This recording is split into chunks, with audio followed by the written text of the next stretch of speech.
You're tuned in to the Ross Tucker Football Podcast, guiding your gridiron journey, none other than your host, former NFL lineman, Ross Tucker.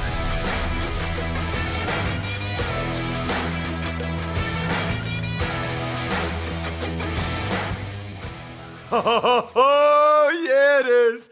But it's not just any Ross Tucker Football Podcast. It's a lot of people's favorite day of the week because it is a Greg Cosell Thursday, presented, of course, by DraftKings. Greg Cosell, the NFL Films legend, will join us momentarily. You can be a legend that gets your name shouted out as a spread the word winner via social media, at Ross Tucker NFL, at Ross Tucker Pod. Don't you want one of these awesome signed press passes or pictures or cards? I'll send it directly to you. It's me. I don't have people that do this for me. I do it. Sponsor confirmations. Just got a cool email yesterday from someone that took advantage of the Raycon earbuds. There's a lot of good ones out there. I might take advantage of the Game Time app to try to get Phillies tickets if they're still playing next week. We'll see. And then the YouTube shout out. I already announced that earlier in the week. YouTube.com/Ross Tucker NFL. Subscribe, make a comment. Speaking of subscribing and getting a shout out, how about Jason Paquette, the latest patron? Patreon.com/RT Media. Be a member of the Tuckheads private Slack channel family. I was on a bunch of the threads yesterday chatting with the crew. It's Big Show time. The Big Show. All right, Greg, a lot to get to. Let's start with tonight's game. We always do. Thursday night, standalone game. Chiefs and the Broncos. Anything interesting to you about either one of these teams right now? We know the Broncos defense, Ross, is not very good, but I think what really stands out to me about Mahomes is just his understanding of how defenses play him and how he has to respond.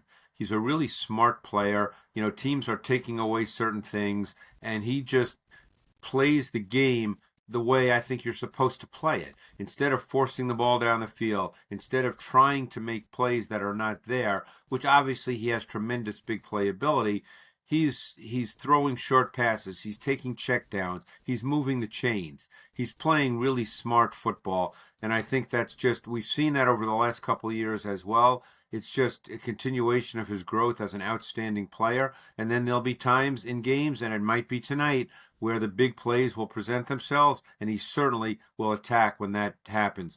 But he just plays the game with great awareness and great understanding of what defenses are trying to do to him. You know what jumps out to me too, Greg? I went back and looked, and he ran a 4.8 at the combine. On NFL field, he's like the fastest 4.8 40 guy ever. I mean, it feels like anytime he wants to or needs to make a play with his legs, he does. I don't get it because these linebackers, Greg, chasing him are running 4.5, 4.6, yet he's faster than them when he's trying to get 9 yards on 3rd and 8. Great It's point. uncanny. He always seems to beat the angle, doesn't he? You know, just enough when it's 3rd and 9, he beats the angle just enough to get 10 or 11. It's a great point.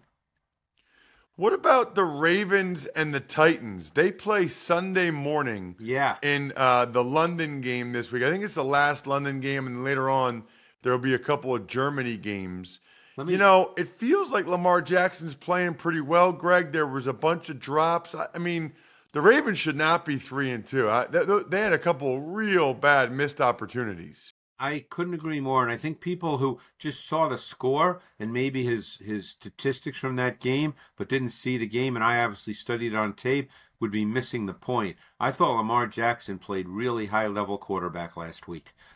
I think Todd Monken is doing some really good things with route concepts at the intermediate and vertical levels. I still think they have to work some things out. They have some spacing issue at times with their routes, and I think that's because it's a new system that you just have to work out how all that goes together. But I thought Lamar played really, really high-level quarterback last week. He saw it. He knew where to go with the football. He had full field reads. It was a joy to watch. He played really, really well. And you'd have to think as he gains more comfort and confidence in that system and they work out the little issues that they have here and there. And you have to assume that those drops are not going to occur every week. And those were legit bad drops. Those weren't, sometimes we say, oh, he dropped it when a guy gets one hand on it. Those were legit drops, as you know, Ross. But once they get all that worked out, I would expect Lamar and this pass game to continue to be even better. Wow. I was kind of skeptical, Greg, of how it would go, but it feels like the Lamar part of it at least has been good. Sometimes maybe not the receivers or whatever, but the Lamar part in the Monken offense has gone well. Speaking of going well, let's talk Falcons and Commanders. Joe Dolan on the Fantasy Feast, Greg, who was talking last week that Ritter might be the worst quarterback in the NFL the way he had performed so far this year. Then he comes out against the Texans and, at least statistically, by far his best game, Greg. Yeah, he clearly had his best game. That's not even in question. I think what they're trying to do with Ritter, because he's a young quarterback and they're trying to help him with what they do. So what you have to do with him is you've got to design some half-field read concepts which cleanly define the reads and the throws, particularly versus zone coverage. They did that well last week. I think he's still at the stage where that first read, the primary read, is where he's going to go with the ball. So that's why it's really incumbent upon the coaching staff to design the pass game so that the first read is as clean as it can be. Now, obviously, that doesn't happen in the NFL 100% of the time, Ross. We know that. But that's what they have to work hard to do. This is a team that plays a ton out of base personnel. They play out of 21 with the fullback Keith Smith. They play out of 12 a lot because of Pitts, who essentially can line up anywhere. And Pitts finally had 7 catches last week. It'll be interesting to see going forward. I mean, they don't really play out of 11 personnel that much at all, which is really unique to the league. So ultimately, I like what the coaching staff is doing with Ritter. Basic route concepts versus zone that define it for him. Things like snag flat, levels concepts, and they're really trying to help him get comfortable as a quarterback. What about, Greg, you mentioned Kyle Pitts. I'm just curious. It's year 3 now. Yeah, I know. What was he, a top 5 pick? Came in with so much hype. They obviously liked him. They took him that high. I know he's had some injury issues. What did you see from him? And do you still think, or do we still think he can become what people talked about when he came into the league? Yeah, he's very gifted, obviously. But, this is not really a passing offense. So he's not in one of those great situations where theoretically he's going to get a lot of volume targets. Now, last week, obviously, Ritter dropped back almost 40 times, and Pitts did have 7, I believe, for 87 yards. We'd like to see more of that. I mean, certainly the fantasy people would, obviously, but, I think that he's still a talented guy, and he still presents problems for defenses. It's just their pass game, has been very up and down. They're working in a young quarterback. So we'll see how it goes, but he still is a very, very talented guy, just in a different situation. Let's talk about young, talented quarterbacks, and let's talk about Justin Fields. The Vikings play the Bears. Yeah. And that's now 2 games in a row, Greg, for Justin Fields, putting up really, really good numbers that I think if you're a Bears fan, you're encouraged by. What have you seen from him? I actually thought he played better the week prior. Now, that was against Denver's defense, which hasn't been very good. This game against Washington, I thought that they did not feature as much play-action boot, getting him out of the pocket, as they did the week prior. It was more him in the pocket, and I thought he looked comfortable. I thought overall he was actually well protected by his O-line against the Commanders' D-line. And they had good success with the play action, but dropping back, into the pocket, not getting him outside the pocket. I think he's seeing things better. This will be a very intriguing game for him because you never know what you're going to get from Brian Flores. You just don't know. You could get a ton of blitz. You could get a ton of coverage. You just don't know. Now, what Fields presents to a defense, of course, is that running ability, which Brian Flores has to be aware of. You just can't go all-out pressure without having some way to deal with Fields if he escapes. But he's starting to look a little bit more comfortable. He's seeing things a little better and a little quicker. Let's see if that continues. I'm not going to sit here and say he's on the way because you never know. You just don't know what the future holds. But what we have is the last 2 games where he did look like a more comfortable player and threw the ball really well. Well, more comfortable, throwing it well. I think that describes Joe Burrow and the Bengals against the Arizona Cardinals. They now this week play the Seattle Seahawks. And I guess the question, I'm probably not the first person to ask it of you, Greg, is are the Bengals back? Did the Bengals look like what we've seen from them the last few years? And the same goes for Burrow. I would say for the first time this season, Burrow and the Bengals pass game had a rhythmic feel to it. Now, they helped a lot doing that with the kinds of routes they ran early. It was a lot of quick game, get the ball out of his hands, get the ball comfortable, get him comfortable. He hit his back foot. He delivered the ball. Again, the coaching staff really helped presenting clean reads and throws within structure. But you saw Burrow move as well. And Burrow is such a comfortable mover. He's not a true second reaction quarterback. When he moves, I almost feel like it's more in the realm of pocket movement than second reaction movement because he's so comfortable. I mean, that touchdown he threw to end the first possession, I believe was only a 2-yard touchdown, if I'm not mistaken. But, I mean, you saw the second reaction movement and the chase route adjustment. It just looked comfortable. And then he threw the deep ball, of course, to Chase, which was a beautifully designed play, attacking and breaking down the coverage. But it looked far more like their pass game. We'll see if that continues against Seattle. I think Seattle has a pretty good defense. Their pass rush has been cranked up a little bit over the last couple of games. So we'll see. It'll be an interesting matchup on the outside because Seattle does not match up to wide receivers. They play Woolen on the right side and Witherspoon on the left side. So you're going to get the Witherspoon-Chase matchup somewhere along the line. That's an interesting matchup because even though Witherspoon's a rookie, he's very competitive. He's very feisty. That's a matchup to watch when it happens. Well, Bengals fans, you can celebrate that the offense looks back with some Labatt Blue Lights, whether it's with your friends or family. Drink some Labatt Blue Lights. They got to have that in Cincinnati.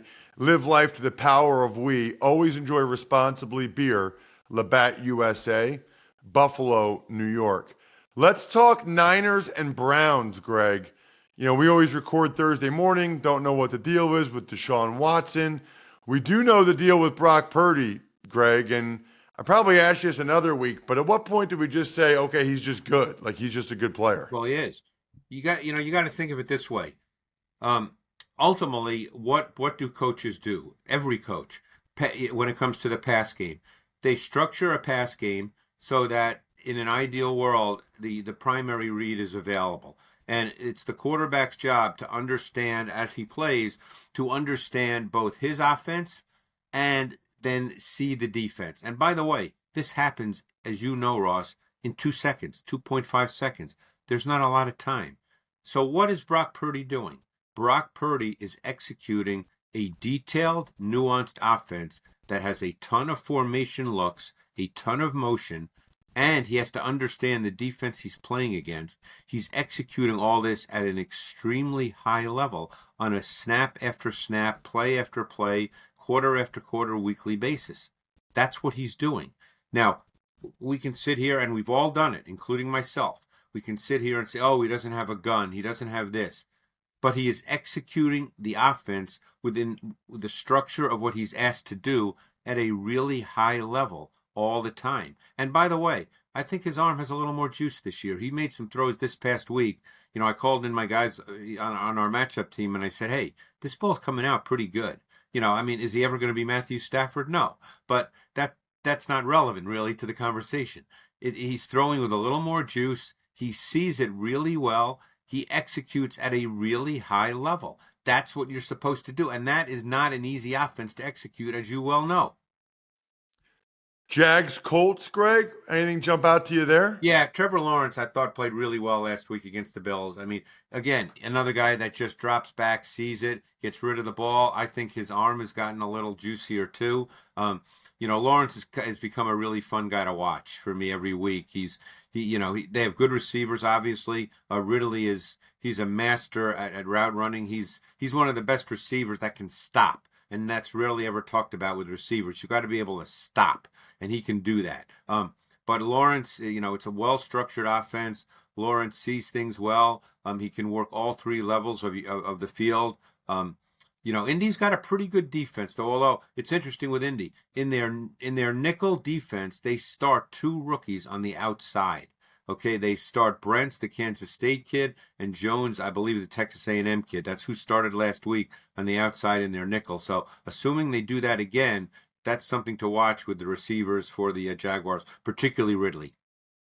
Unbelievable how every time it was third down, Ridley just got open and Lawrence would hit him. It seemed like in that game. Unbelievable. Yeah, I think Lawrence, I believe, was 9 for 10 on third down, which you'll take that every single time. And I think 8 of those 9 resulted in 8 of the 9 completions resulted in first downs, which is exactly what you want. Hey, one of the bigger matchups on Sunday, Greg, is the Lions and the Bucks. Yeah. And the Lions didn't have Amon-Ra or Gibbs last week, and they still put up 40-some points, which is pretty impressive without, 2 of their better skill guys. Yeah, they're another, as we've discussed before, because I did a detailed study of that offense this past summer. That's a fun offense. We've discussed this. The spacing of the route concepts is just beautiful. It really presents it for Goff, who's, essentially a drop-back quarterback, but a beautiful thrower of the football. They've really worked in Laporta well. Laporta has given them that tight end that can line up anywhere in your formation, and that it really helps the quarterback pre-snap to see how the defense is going to react to where the tight end lines up. So, that's a really good offense to watch. Now, on the other side, I've been watching Baker pretty much every week, and Mayfield's played well this year. I think Dave Canales, the new coordinator in Tampa, has a really good sense of what Baker is, because Baker is one of those quarterbacks that must play within timing and rhythm. He must be able to hit that back foot and deliver the football. The longer he stays in the pocket, Ross, the more chaotic and frenetic he gets, and he loses his vision and clarity. So you have to work with him and get him to be a timing rhythm player. He's certainly not at the level of Tua Tagovailoa, but theoretically, stylistically, he has to play that way. Greg, what interests you, or what will you be looking at when the Eagles take on the Jets? I think ultimately what we have to find out is, can the Jets move the football in this game? And I think they have to find a way to have some success running the ball, Ross. It's hard against the Eagles. They're a really good run defense. And, of course, because the Eagles have gotten ahead in every game, I think they faced the third fewest rushing attempts in the NFL.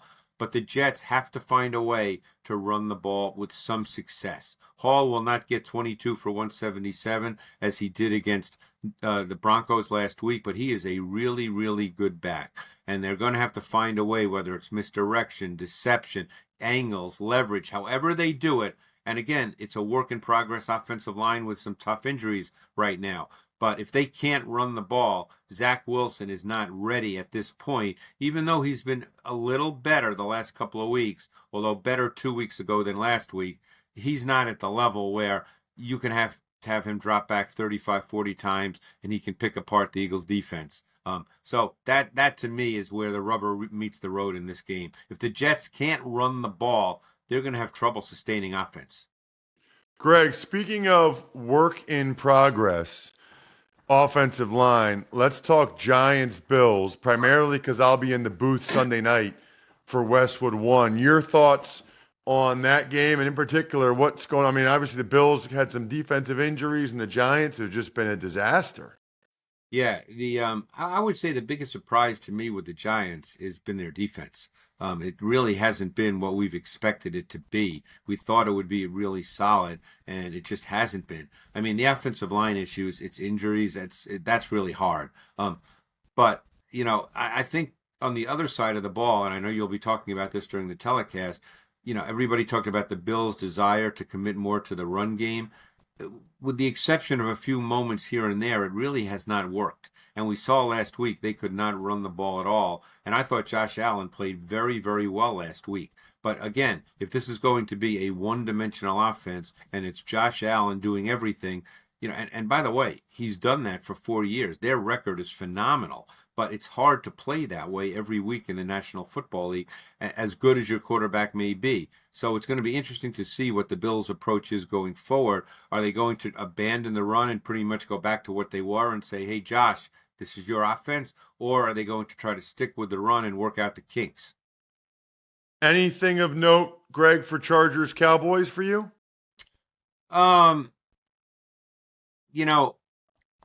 The Cowboys offense, I find to be a little bit, and I hate using this term, but it's just what the tape is telling me. The Chargers offense to me at times is a little bit of a tough watch. I'm trying to figure out, I think Dak has settled into being a guy who's a pocket quarterback. He needs the system to work for him. He needs everything to be right. They need a run game. They need the receivers to work. He needs the scheme to work. He's now one of those quarterbacks. And there's nothing wrong with that if all works. But I think that they struggle with that at times. And I think the run game is okay, but I think Dak in that pass game, they're very up and down, and they've got to figure that out right now because it's week to week. His name is Greg Cosell. He's the man. Check him out on social media at Greg Cosell. Thank you, Greg. Thanks, Ross. Appreciate it. Couple minutes till the clock stops on this podcast. Whenever the game clock stops, it's time to order in with DoorDash. Pizza cravings hit at halftime, ordering time. Dreaming about tacos during a timeout, boom, they're on your doorstep. Wait, you want burgers, chips, dips, drinks, and wings instead? Even better. Order on DoorDash and get everything you want delivered without missing a minute of the game. By the way, Jack, we're going into the fourth quarter of the podcast. And in football, the fourth quarter is where the magic happens. It's where games are won, where champions are made. And in business, it's where sales teams become legends. That's why HubSpot built Sales Hub, to give sales reps the deal-making tools they need to win their Q4. Sales Hub's prospecting workspace organizes your schedule, goals, and to-do list in one place to save your team precious fourth quarter time. And smart sequences help sales reps close deals faster than ever. So get ready to dominate Q4 with Sales Hub. Learn more at HubSpot.com/sales. Tuck's Takes. All right, Ross. First, we'll start with some signings. The Texans signed defensive end Kerry Hyder and quarterback Jason Verrett, while the Lions signed cornerback Anthony Averett. So Averett played a bunch with the Ravens. Lions signed him because they lost Emmanuel Mosley. They needed another veteran corner. And this is the way it works in the NFL. This is why I stuck around probably for 7 years. Jason Verrett and Kerry Hyder were both with D'Amico Ryans in San Francisco. So Hyder gets cut when they get Randy Gregory. Verrett's healthy again. D'Amico brings him to Houston because he knows what they can do. Other transactions to get to, the Colts signed quarterback Kellen Mond, and they put Anthony Richardson on the IR and signed offensive guard Ike Bozier off the practice squad. Bills put linebacker Matt Milano and defensive lineman Daquan Jones on the IR, and they signed linebacker A.J. Klein.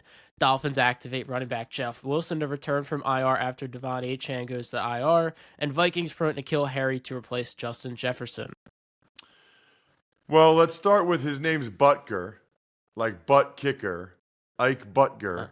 That's okay. I think it's endearing when you get him wrong. It just gives me a little bit of a smile. Because how would you know, like a backup lineman for the Colts, right? Mond just gives them a third quarterback. We know that. We knew Milano and Daquan Jones were going to go on IR for the Bills. It's nice that they have a guy like A.J. Klein on practice squad to be able to move up. He's always been a solid player. As for the Dolphins, speaking of nice, I don't know if Jeff Wilson plays this week, but Jeff Wilson's a solid running back. He's not Devon Achane, but it's nice to have him. And N'Keal Harry, it's amazing that Vikings keep getting these old first-round picks and seeing what they can do in their offense. Finally, we got a game tonight. Chiefs and the Broncos. Who do you like in this one, and why? Who do you think I like in this one, Jack, and why? My guts tell me Kansas. I think you got Kansas City as an upset. I don't know. That's just what I'm feeling here. I thought you were serious for a second. I was like, your gut. Yes, I'll be taking. Here's my expert analysis, which all of you come to the Ross Tucker Football Podcast for. I'm taking the Chiefs because they have Patrick Mahomes. I will say this: I am looking forward to kind of doing a deep dive on the Broncos tonight, so to speak, and really examining what's going on with that defense, what's going on, and how Russell Wilson looks. You know, Joe Dolan said on the Fantasy Feast podcast, he's wondering if Sean Payton regrets coming back to coach, or if the Broncos regret trading for him. You know, no matter what it's been like for the Broncos tonight, this is the referendum when you play in a primetime game on Thursday night. Really looking forward to it. I think we're done here. Thanks for tuning in to the Ross Tucker Football Podcast. Make sure to also check out Even Money, Fantasy Feast, and College Draft, all on the DraftKings Network on Samsung TV Plus, YouTube, or subscribe to the podcast on your favorite platform. Never done until you go to myfrontpagestory.com. I really, truly want everybody to get one of these written about them before they pass. So if you have grandparents, parents, get them one of these things. They're awesome. They deserve it. myfrontpagestory.com. I love Pizza Boy Brewing. Love Sporticulture. HumanHeadNYC.com. SteakhouseSports.com. Go-Bengals.com. And BackOfficeSchedule.com.